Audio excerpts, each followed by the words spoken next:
Bienvenue sur Africa 24 dans cette nouvelle édition du QG Weekend. Voici les titres de l'actualité. Le 20 août 2006, les acteurs politiques togolais et la société civile signaient un accord politique global. 10 ans après, les principales réformes politiques prescrites par cet accord sont toujours attendues.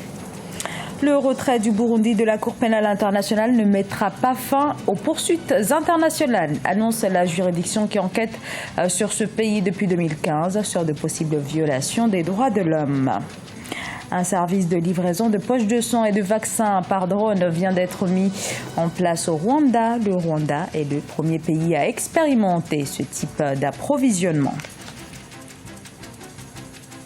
En République démocratique du Congo, la majorité et l'opposition ont trouvé un accord sur l'après-19 décembre, date de la fin du dernier mandat du chef de l'État Joseph Kabila. Dans cet accord qui devra être signé en plénière, le président reste en fonction jusqu'à l'élection du chef de l'État.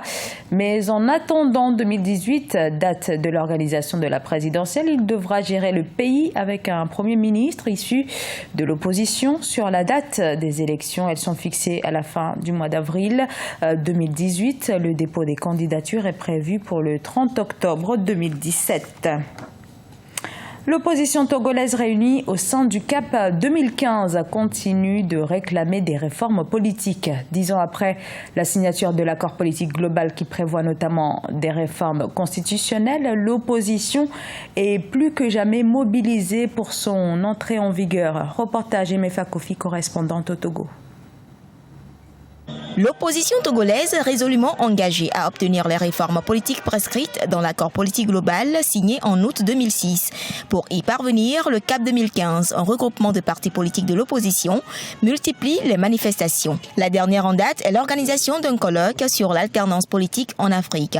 Ce colloque a été précédé d'une grande marche le 8 octobre 2016 pour réclamer notamment les élections locales, mais aussi et surtout les réformes constitutionnelles et institutionnelles telles que prescrites par l'APG il y a 10 ans, dont l'essentiel n'est pas encore mis en œuvre selon l'opposition. Les points essentiels de cet accord politique qui concerne la mise en œuvre des réformes institutionnelles et constitutionnelles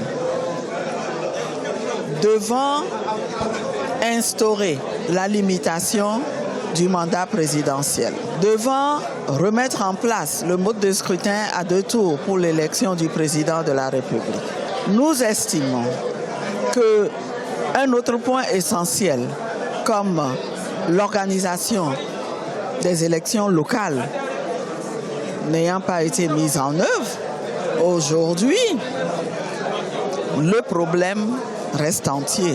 Sur cette question des réformes politiques, les avis divergent. Pour certains, l'accord politique global a eu des avancées, notamment la mise en place de la Commission Vérité, Justice et Réconciliation, puis du Haut Commissariat à la réconciliation et au renforcement de l'unité nationale. Je peux dire que rien n'est fait en ce qui concerne les réformes politiques et institutionnelles.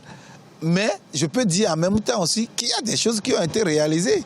Il y a eu des réformes économiques, l'institutionnalisation de l'OTR et beaucoup d'autres réformes qui ont été prises pour booster l'économie togolaise. Ça aussi, c'est des réformes dont le pays a besoin. Il y a eu des réformes institutionnelles. Vous avez vu qu'il y a eu l'institutionnalisation du chef de file de l'opposition. Une institution qui n'existait pas. Si ces réformes menées par le gouvernement sont à encourager, l'opposition togolaise, elle, attend le pouvoir sur bien de questions qui divergent. Il s'agit entre autres du mode de scrutin actuellement à 1 tour, de la limitation du mandat présidentiel, de principales réformes prescrites par l'accord politique global il y a 10 ans. L'administration, ses dysfonctionnements et les moyens de l'améliorer. C'était tout l'enjeu du discours du roi Mohamed VI devant les nouveaux députés ce vendredi au Maroc pour l'ouverture de la session d'octobre. Une administration défaillante selon le souverain qui a souligné la nécessité de la réformer, notamment par la décentralisation et la généralisation de l'administration électronique.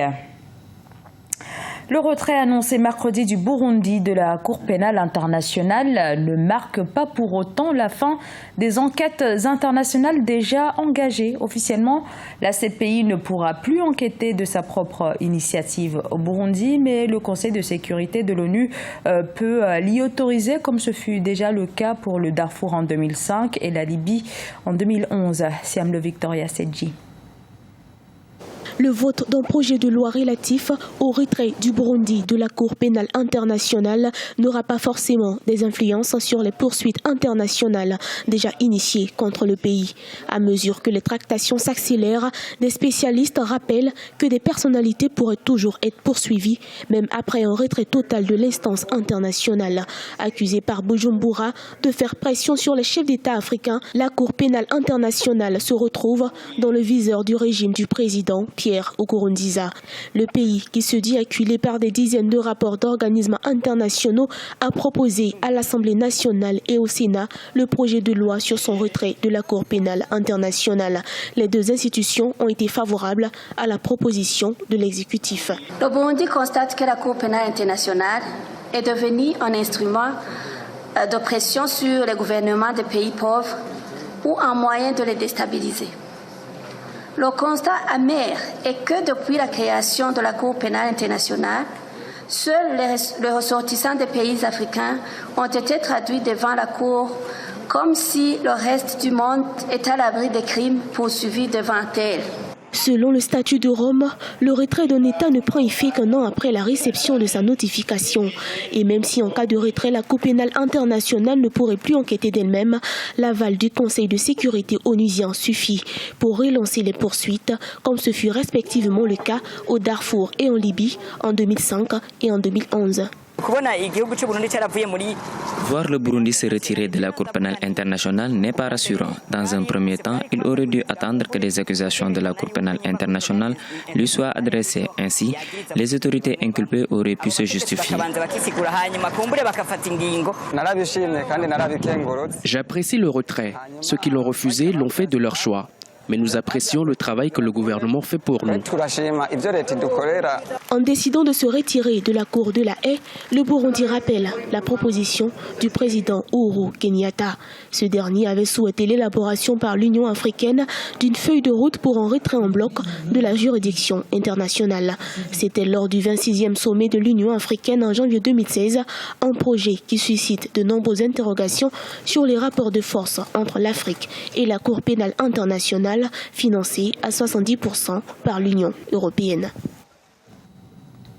Un accord a été trouvé ce 15 octobre à Kigali où des pourparlers sont engagés depuis lundi par les représentants des 197 parties au protocole de Montréal. Objectif, réduire la production et la consommation de gaz à effet de serre. Cet accord qui vient donc d'être signé fixe un calendrier sur la réduction progressive de la consommation et de la production de ces gaz. Pour ce qui est de l'Afrique, le continent devra commencer sa transition en 2024. Le Rwanda se dote d'un système de livraison de sang par drone. La base de ces drones inaugurée ce vendredi non loin de la capitale. Ce nouveau système entend lutter contre les difficultés d'acheminement du sang auxquelles fait face le Rwanda. Reportage de notre correspondant Olive Adjakoto.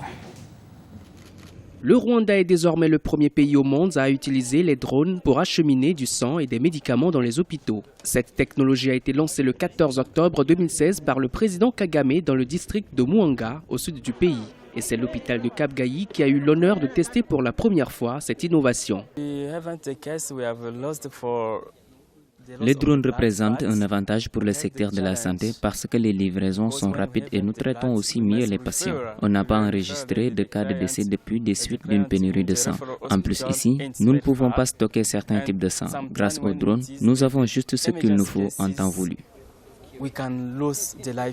Le Rwanda veut d'ici 2020 être le hub des innovations dans le domaine de la technologie sur le continent. Depuis près de 2 décennies, les autorités essaient d'investir massivement dans ce secteur.